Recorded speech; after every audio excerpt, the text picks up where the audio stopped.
Hi! Welcome na naman sa ating Lakwatsa. So today, papasok tayo sa isang hotel room dito sa may Quezon City dahil kailangan ko nang matutulugan na malapit sa location ng volleyball na panunuorin ko. So ayan, this is my room and imagine may Bible pa dyan na nakalagay sa cabinet. So di ko sure if naiwan yan or dyan lang talaga nilalagay. So ayan, magtatrabaho pa rin tayo while doing what we love, manood ng volleyball at syempre mag-enjoy tayo sa lakwatsa natin.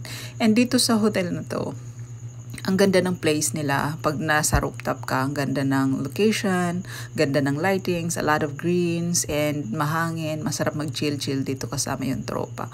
So ayan, ayan na yung view niyan. So the staff here is very nice, approachable, at saka madali mo silang kausapin sa lahat ng gusto mo sa hotel room mo. So this is my food and this is my food. So ayan, di ko yan sila naubos kasi I was so sleepy and kapoy.